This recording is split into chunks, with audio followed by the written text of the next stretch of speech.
Did the U.S. military deploy a secret sonic weapon during the raid in Venezuela? According to witnesses on the ground, the operation began with an unexplained radar blackout, followed massive drone swarm and the sounds of helicopters. Despite being outnumbered 5-1, the small U.S. Special Forces team faced less resistance. Why? Reports indicate soldiers suffered from vertigo, vomiting, and internal bleeding. Military analysts believe this was a soft kill operation, likely utilizing a high-power microwave device. More detail all in the video ahead. Based on witness testimony, here's how the event likely occurred. Venezuelan soldiers were on standard guard duty when their radar systems suddenly shut down without warning. Immediately after the blackout, a massive drone swarm appeared over the facility, followed by 8 helicopters equipped with unidentified technology.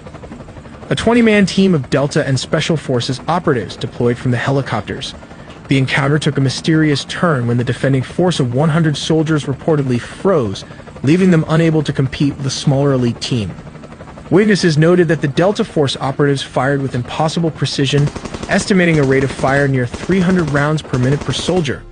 It is theorized that Black Hawk helicopters were used to deploy this capability, utilizing disc-shaped radar attachments to launch a directed beam at the opposing troops. They reported internal trauma. They suffered immediate vestibular incapacitation, meaning a total loss of balance and paralysis. Some even reported bleeding from the nose and vomiting blood, symptoms consistent with internal hemorrhaging. While the Pentagon hasn't officially disclosed the specific hardware, military experts often call this a soft kill system. So how does it actually work? To understand the weapon, you first have to look at what it did. The most likely candidate for a weapon that creates that kind of internal pressure without external sound is a high-power microwave device. It relies on something called the Frey effect. The weapon, probably carried by a Chinook or a Black Hawk helicopter, fires a focused beam of pulsed microwave energy, not sound waves, that passes right through the skull. These beams are absorbed by the water in the brain tissue and the fluid in the inner ear. This energy causes a minuscule rapid heating of the tissue, less than 1 degree Celsius. But that tiny sudden expansion generates a pressure wave inside the skull. The consequence? The target hears a sound, clicks, buzzing, or a roar that originates inside their own head, bypassing the eardrums entirely. If the frequency is tuned to the resonance of the inner ear, it violently disrupts the body's balance, causing immediate vertigo. At higher power levels, that rapid tissue expansion can rupture capillaries, leading to the reported nosebleeds and internal trauma. There is another possibility, a weaponized infrasonic pulse emitter. Instead of a continuous beam, this device would fire high-intensity slugs of low-frequency air pressure, below 20 Hz.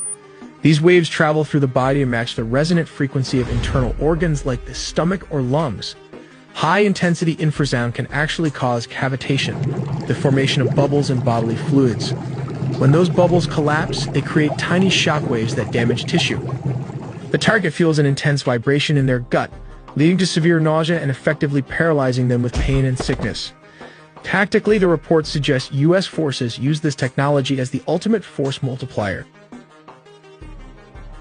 The result was that the hundreds of Venezuelan guards mentioned in the reports weren't fought in a traditional gun battle. They were incapacitated, sick, dizzy, and bleeding, long before U.S. troops made contact. This allowed a small team of approximately 20 operators to walk virtually unopposed through a much larger force. But that's not it. The U.S. military has another secret weapon. Analysts called it the Iron Dome of the Caribbean. They said the airspace over Venezuela was impenetrable, locked down by the Russian-made S-300 anti-system, a beast capable of swatting aircraft out of the sky from 150 miles away. But in the dark night, the myth of invincibility didn't just crack, it evaporated. The opening salvo didn't come from pilots, but from physics. The U.S. Gerald R. Ford, stationed off the coast, unleashed a barrage of electronic warfare so dense it didn't just jam the Venezuelan radar screens, it burned them white. The S-300 operators at Captain Manuel Rios Air Base were blind before they ever saw the missiles coming. The first kinetic strikes were surgical from a destroyer. 2 Tomahawk cruise missiles slammed into the S-300V and radar arrays. In an instant, the eyes of the Venezuelan defense network were turned into twisted, red-hot scrap metal. Precision-guided bombs walked down the flight line. One by one, the Su-30s and the aging A-16s parked beside them were engulfed in fireballs. 7 jets were erased before their pilots could even reach the ladders. It wasn't a dogfight, it was an execution. But the final blow was psychological. At 4:20, the roar of jet engines shook the windows of downtown Caracas. The target was Fortuna, the headquarters of the Ministry of Defense and the nerve center of the regime's military command. The strikes didn't level the city, they decapitated the leadership's ability to communicate. As smoke billowed from the ministry buildings, the message was clear to every commander on the ground: you are alone. You are alone and that no help is coming. But all of this is just a deception. The main target is none other than the president. We finally have the declassified timeline of how U.S. forces breached the heart of Caracas and extracted Nicolás Maduro. Let's start with step 1. The setup. This didn't happen overnight. For months, the U.S. had been tightening a naval quarantine around Venezuela. The U.S. Gerald R. Ford Carrier Strike Group and the U.S. Iwo Jima Amphibious Ready Group were parked off the coast. The pretext was clear. The U.S. designated the Venezuelan government a narco-terrorist state, specifically targeting the drugs lords, but while the Navy squeezed the coast, intelligence assets were tracking one man. They waited for a specific window, a moment where Maduro was stationary and vulnerable. Step 2. The strike. It began at exactly 2 in the morning Venezuelan Standard Time. High above, several F-35 stealth fighters punch a hole through the enemy lines, destabilizing their anti-air defenses. Like these Russian S-300 missiles located all over the strategic high-value target. With the skies clear, the path opens for Delta Force helicopters to fly straight towards the mission. Here comes the deception as the helicopters flew. The jets started firing with more strikes as it hit Fortuna, the main military base and command center, and La Carlota Air Base, destabilizing Venezuelan air support. Reports from the ground describe widespread explosions and a sudden communications blackout. The chaos wasn't the goal, it was the cover. But how did the raid happen? We have to look at step 3. Under the cover of darkness and chaos, the Tier 1 operators went to work. But what is the exact unit tasked with the mission? It is the Delta Force, one of the most elite secretive special forces units in the U.S. military. Witnesses in Caracas reported low-flying aircraft skimming the rooftops, flying well below radar coverage. The team breached a secure compound believed to be a safe house within the massive Fortuna complex. Resistance from the Venezuelan Presidential Guard was swift but ultimately futile, as the helicopters lay cover fire. The operators moved with surgical speed, landing on multiple points.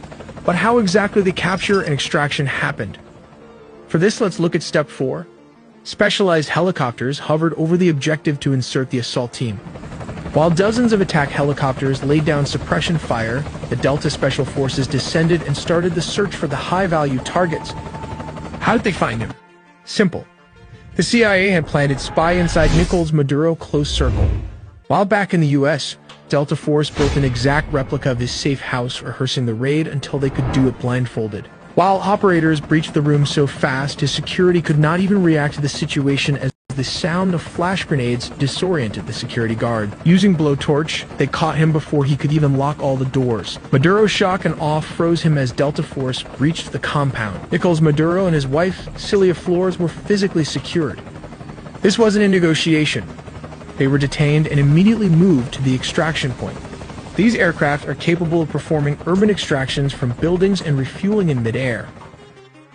We make original 4K 3D animation with a small team of animators, so please support us by subscribing and dropping in a comment for more exclusive engineering animations made just for you guys.